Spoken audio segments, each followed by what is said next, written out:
not have gone the wrong way. That is, we missed that opportunity. The second one again, we missed the opportunity of showing that we need not be a country, poor country. If we done what Zimbabwe, not Lesotho, the next country I visited them, the one that done so well with the diamonds. Oh, Botswana. Botswana. I went to visit Botswana. I had an assignment there. Somebody took me there. If we done what they done, because we have more diamonds than they have, we have a country which had more possibilities and they have human resources, etc. We would have been so far ahead. But they did not follow that line. Probably again for wisdom. Let me tell you the wisdom.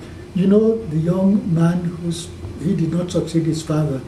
His father married a woman in Switzerland. While we were there, what's his name? And we met, she's still there, lady. I met her and I congratulated her because we were in Switzerland when she married her son, who went back and became the leader. What was his name now? Not sure. Anyway, they did the right thing. They said these things are ours, let us use them. If the people want to, because we don't know how to dig the diamonds, to polish them, let them come. But let them know that they are diamonds, let them pay us. They have better roads, they have better schools, they have better hospitals, they have everything better. Starting so many years after we did, and they've succeeded, we failed. Because we didn't catch the opportunity to do the right thing. Well, I'll have one last question. In a article about you from one of the medical journals, you said something about having traveled to every country in the world except Australia and New Zealand. Is that still true? Well, not exactly true. That is every large region. Oh, okay. There are several places where I missed a country after. But I think altogether I read from the market, there are over 120 countries I've been to. And there are only about less than 200 countries. When you were growing up in Rotafunk, did you ever think that? Not, in fact, at that time to go to Freetown was the biggest adventure, biggest adventure in the world. But another funny story I've told you now, and at one time I almost thought that would be the title of my book, Saved to Serve. My first incident in that connection is when my grandfather died as paramount chief. We had to go to his funeral down the river from Rotifunk. And the uncle who took us in a canoe, we didn't even have big boats canoes, my brother and I and him, we were in the canoe, somebody was saying, he said, you know, boys, I want to tell you something. Your grandfather loved you so much that as a people decided you've got to go with him, you've got to accompany him where he's going. And by the short time we were going on that thing, we came to believe that. And we were fighting, but by the time we got there and saw the crowds of people and the big funeral, I started to accept it. But when the time came and they didn't put us in the grave with him, the light came to us.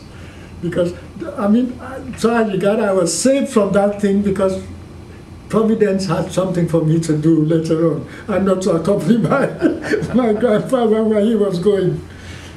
So, well, the rainbow didn't. Can you imagine how my brother and I were frightened to be told? Oh, God. But then when they told us how nice it was to go with him, be with him where he's going, the part of death, at that age you don't know much about death. You're just told he's going someplace where you have to go with him. So. Oh. Well, the rainbow doesn't have to fade, so let's hope not. I want to thank you. Thank you very much for making the time to talk to me.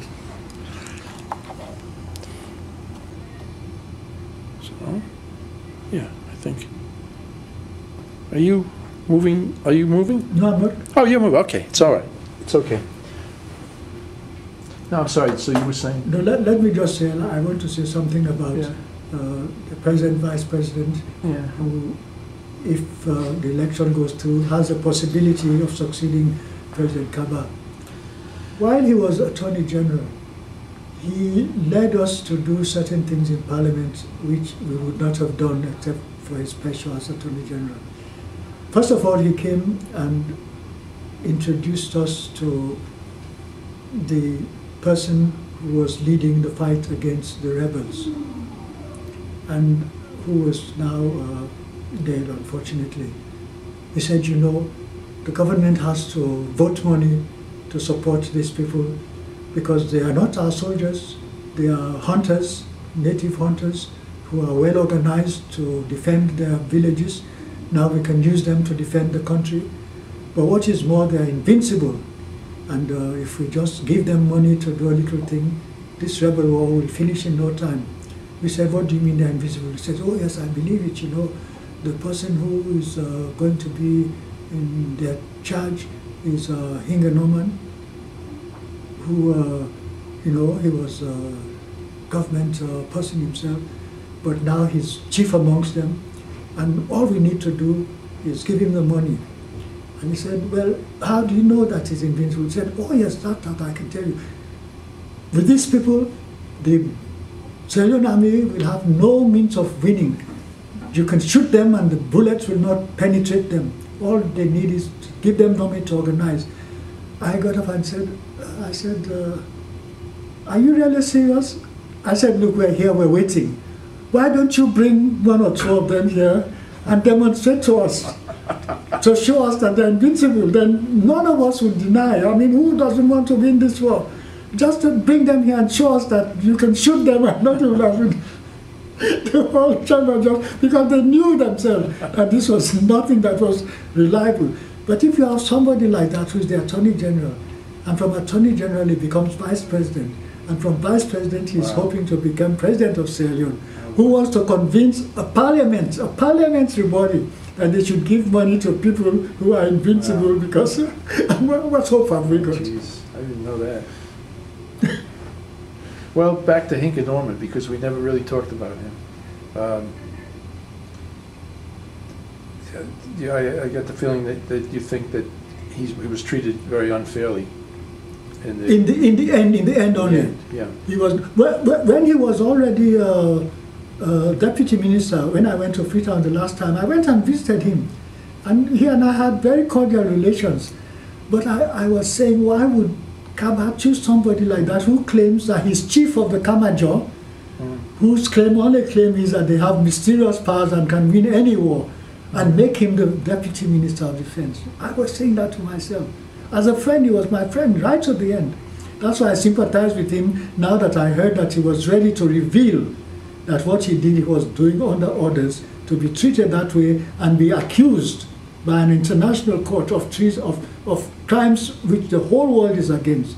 And if he'd gone through that trial, he would have been sentenced to life sentence or something. Why do you think Kaba picked him to go on trial first as opposed to some of the RUF people? Because he could not. I mean, they would ask him, you have no right to choose the RUF, you didn't have any relationship with them. So I think they put pressure on him and said, look, we know that this war was a bad war which the RUF started, but we also know that the Sierra Leone army was equally guilty. All the crimes we know in record, we have child soldiers, we have people who were maltreated, we had all kinds of things. And we also had the same corruption of use of diamonds. So we cannot, as an international court, charge only the people on the other side. We must. And I think it was in that kind of discussion, I don't know. Yeah. It was in that kind of discussion that he said, okay, I must give up one of my own people too, and try him. Hoping that he would use his influence after he got in there to make things, but he didn't know that the judges of a court of that size will not listen to influence. But it was when Berewa started saying, I mean not Berewa, when he started saying, look, I'm going to tell you the truth about what happened, that he began to be shaky. And I think it's frightening, it's really frightening. What about Charles Taylor? Talked about him earlier. Well, let's not record him. Let's just talk personally about okay. Charles Taylor. I'll stop it then. Because it's another context. Okay. The role of women in Sierra Leone, because I noticed in going through my materials that you actually had a female vice president running with you in 2002, which I wasn't aware of. Now, going all the way back to Madame Yoko, women have had a pretty strong role in Sierra Leone, female paramount chiefs and all that. Do you care to comment on that? Well, this all really, to be honest, goes back to my mother. I had such affection for my mother and the way in which she supported my father in his pastorates. Although she was herself the daughter of a paramount chief, she worked with him and did everything. I have such great respect for what the Harvard School has done for us in Sierra Leone, including producing people like Madame Ella Koblo Kulama, who was married to another distant cousin of mine by Koblo. And I have such respect, looking with my international connections, with what I've seen women try to do in different parts of the world, that when the opportunity came, again because we were encouraged by the Democratic, I've heard them call themselves, the Democratic Party had this group in Sierra Leone in which they started helping us.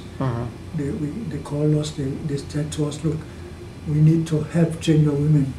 We know they have no money, so we'll give each of them so much money for them to travel, and we all accepted that. Yeah. So when the time came, we had a big meeting, which was, I think it was called by the British Council, in which they said, we want you leaders to see that the women of Sierra Leone have been neglected, to show us an example that you really don't believe this. We want you, for instance, to commit, we call it 50-50, that we'll commit that 50% of our people supported in Parliament will be, and I was the first one of all the parties to say yes, 50-50. So then when it came to election of the thing, and I said, look, there's a wonderful opportunity. Why don't I choose a woman as my running mate? The people who are fighting each other in my party to be. I said, no, we've set an example already. We were the first ones to say 50-50. Yeah. Now let us show them that we meant what we said. So I choose a woman. Oh, my party was annoyed. The leaders like Karu, who now left us and has joined the SLPP and now is the Attorney General, replacing. I mean, people that kind of loyalty, because I did not choose them, my running mates have deserted us. So I did that. And the unfortunate thing is, we lost the election, and they would blame it on me that I chose a woman. But even if I had not chosen a woman, the corruption would have been there the same. So these are the kind of things, my role in bringing women in, because of the respect I had for my mother and what I've learned about what is happening around the world. The first woman Nobel Prize person is from Africa, yes. An African woman. And women are doing things in different parts of the world. Ceylon had a woman prime minister. The woman from Norway became head of WHO. And now we have another woman now as a Chinese person. Germany's chancellor. Yes, German chancellor, who almost became the woman who almost became president in France. Yeah. Why shouldn't we do what other people are beginning to see is the way to go forward? That is, give women their due. Yeah, I presume you knew Madam Honoria Baylor Corker. Very well. Yeah. But there I wanted to tell something.